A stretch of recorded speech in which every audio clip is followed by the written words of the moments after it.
जोधपुर गांव में पूजा और सचदेव नाम का एक पति पत्नी का प्यारा जोड़ा रहता था।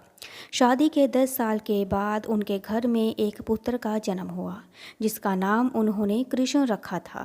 कृष्ण अब 5 साल का हो चुका था।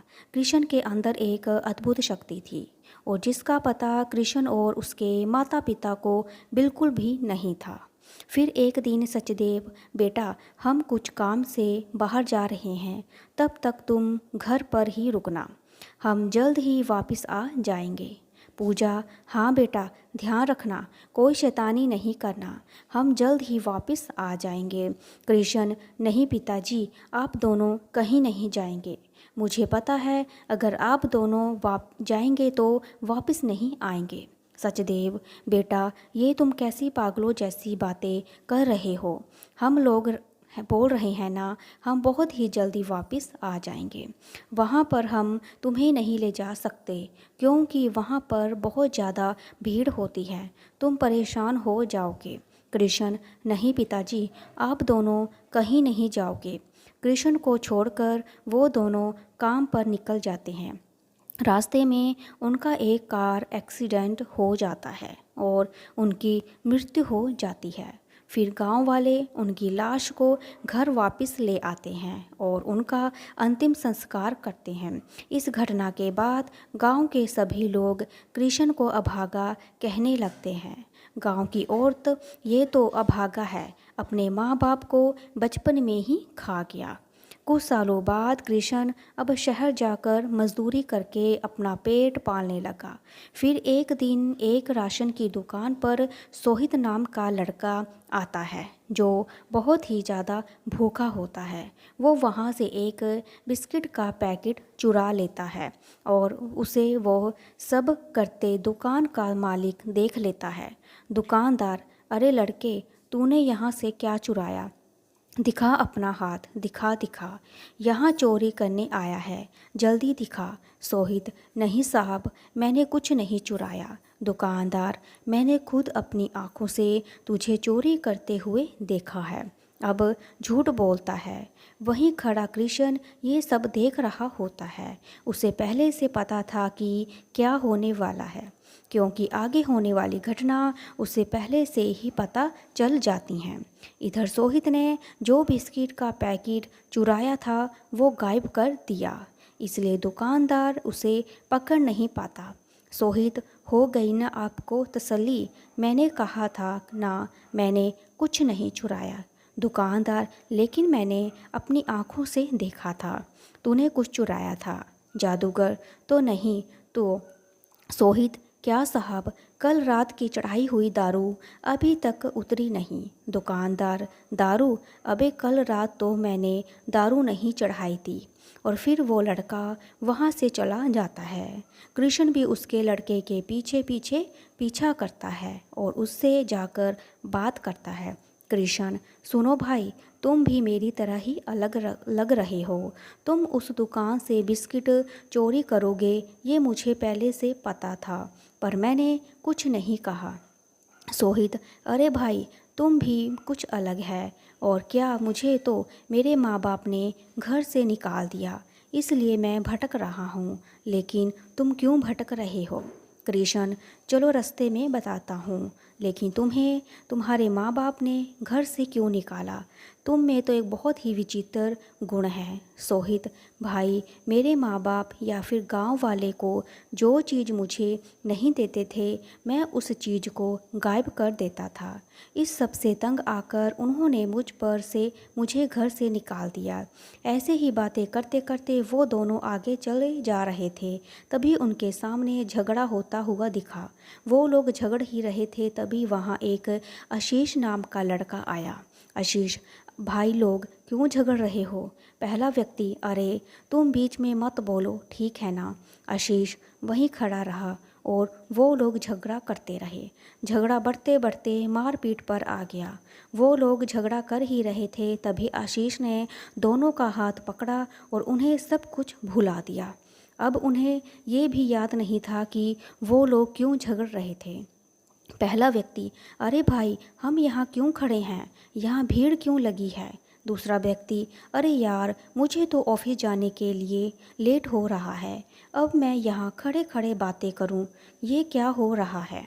सभी लोग फिर अपने अपने काम पर लौट जाते हैं, लेकिन सोहित और कृष्ण अब समझ जाते हैं कि आखिर आशीष में भी कुछ अलग ही गुण हैं।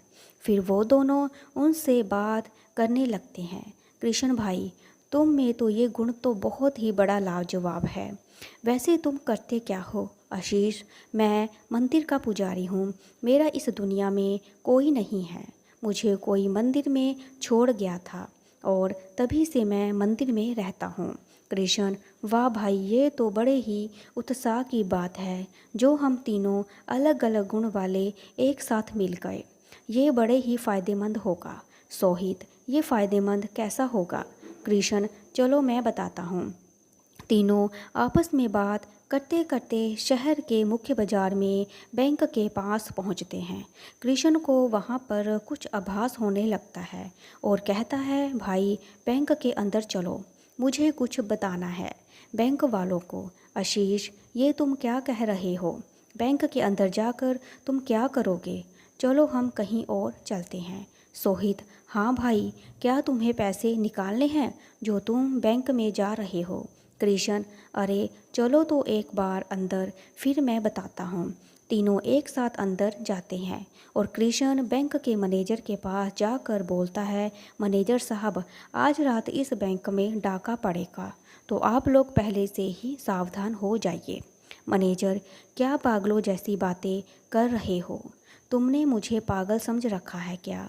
तुम कुछ भी कहोगे और मैं मान जाऊंगा, मुझे तो तुम ही चोर लगते हो, चलो निकलो यहाँ से। कृष्ण, साहब मैं सब कुछ सही सही कह रहा हूँ, मेरी बात मानो वरना आपको बहुत बड़ा नुकसान सहना पड़ेगा। कृष्ण के इतना कहने पर भी मैनेजर उनकी एक भी बात नहीं मानता और उन तीनों को बैंक से बाहर निकाल देता है।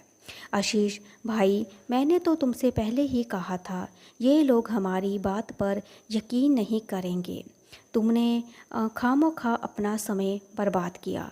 सोहित, हाँ सही कहा भाई। कृष्ण, ये लोग हमारी बातों को माने तो ना माने, लेकिन अभी नहीं, डाका पड़ जाने के बाद, पर हम ऐसा नहीं होने दे सकते। हमें अपने देश को घाटे होने से बचाना होगा, क्योंकि ऐसे ही बैंकों में कई मध्यवर्गीय परिवारों की पूंजी जमा रहती है। आशीष, ठीक है भाई, रात के 12 बजे बज जाते हैं, सभी दुकानें, बैंक, बाजार बंद हो जाते हैं और रास्ते में सुनसान हो जाता है। तभी एक गाड़ी में डकैत आते हैं, वो बैंक की सिक्योरिटी गार्ड को मार पीट कर बंदूक ले लेते हैं और दरवाज़ा तोड़कर अंदर घुस जाते हैं। उनके अंदर जाने के बाद सिक्योरिटी गार्ड पुलिस को फ़ोन करता है, पुलिस वहां आ जाती है, लेकिन पुलिस डकैत का कुछ नहीं कर पाती।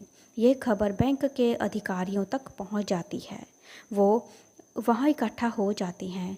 तभी ये तीनों भी वहां पहुंचते हैं। कृष्ण, देखो मैनेजर साहब, मैंने तो आपसे पहले ही कहा था।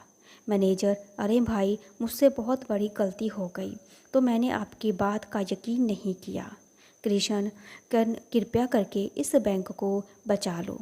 कृष्ण, हाँ सर, हम तो इसलिए यहाँ रुके हुए थे, हम अपने कर्तव्य के लिए कुछ भी कर सकते हैं। कृष्ण के इशारे करते ही तीनों दोस्त बैंक के अंदर जाने लगते हैं। जैसे ही तीनों बैंक के अंदर जाते हैं तो डकैत उन तीनों को गन पॉइंट पर रख देते हैं। ये देखकर बाहर खड़े लोग डर जाते हैं कि अब क्या होगा, कैसे बैंक बचाया जाएगा। सोहित, अरे भाई, हम तो बैंकों को बचाने के लिए आए थे, हम तो खुद ही यहाँ फंस गए, बचाओ बचाओ बचाओ, कोई तो बचाओ। बाहर खड़े सभी लोग सोहित की बातों को सुनकर हंसने लगे, लेकिन मैनेजर सोच में पड़ जाता है। पुलिसकर्मी, क्या मैनेजर साहब, आप तो कह रहे थे कि ये तीनों बैंक को बचा लेंगे, लेकिन इन्हें तो खुद मदद की ज़रूरत आ पड़ी। मैनेजर, अरे साहब, क्या बताएं, ये तो खुद ही कह रहे थे कि यह जनता की बैंक को लूटना नहीं देंगे। बाहर सभी पुलिसकर्मियों को हंसता हुआ देख सोहित, अरे आशीष, तू अपनी शक्तियों का इस्तेमाल कर, नहीं तो हम बच नहीं पाएंगे। अजीज़, नहीं सोहित, तुम ही अपना जादू दिखाओ। अजीज़ के कहने पर सोहित जैसे ही अपनी शक्तियों का इस्तेमाल करता है तो सामने गन पॉइंट पर खड़ा कृष्ण और आशीष गायब हो जाते हैं। ये देखकर डकैत डर जाते हैं। डकैत, ये दोनों कहाँ गायब हो गए? अरे ये क्या जादू है? जादू खेल हो रहा है क्या? कमाल के जादूगर हो, हमारे ग्रुप में आ जाओ, खूब नाम कमाओगे, बहुत आगे जाओगे तुम। सोहित, अरे नहीं नहीं भाई, मुझे अपने साथ मत लेके जाओ। ये सारा दृश्य देखकर पुलिसकर्मी हंसते रहते हैं और सोचते हैं कि अब क्या होगा।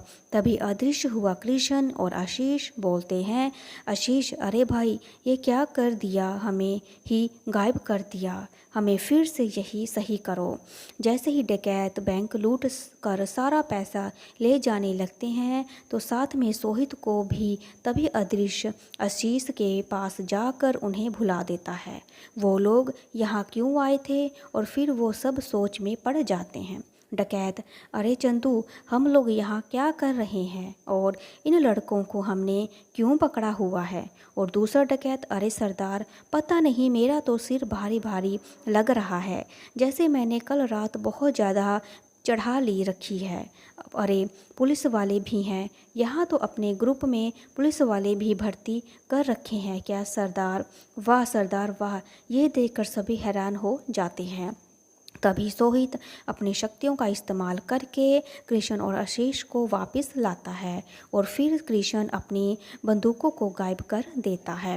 फिर सभी पुलिसकर्मी डकैत को पकड़ लेते हैं। डकैत, अरे साहब, हमने क्या किया है, हमें क्यों पकड़ रहे हो और हम लोग यहाँ क्यों आए हैं और कैसे आए हैं? पुलिसकर्मी, चलो चलो थाने, वहाँ बहुत समय रहोगे, आराम से सब कुछ बताऊँगा, चल भाई चल। पुलिसकर्मी, आप तीनों का बहुत बहुत धन्यवाद, जो आपने इस बैंक को लूटने से बचा लिया, और आप लोगों को वीरता अवार्ड जरूर दिलाएंगे, सरकारी नौकरी भी देंगे। इंस्पेक्टर ऐसा कहकर वहाँ से चला जाता है। सरकार की सिफारिश करके उन तीनों को वीरता पुरस्कार दिया जाता है और फिर वो तीनों ऐसे ही सरकार की और देश की सेवा करने लगते हैं और खुशी खुशी रहने लगते हैं। अगर आपको मेरी ये कहानी अच्छी लगी तो लाइक करें, शेयर करें, सब्सक्राइब करें, और देखने के लिए थैंक यू सो मच।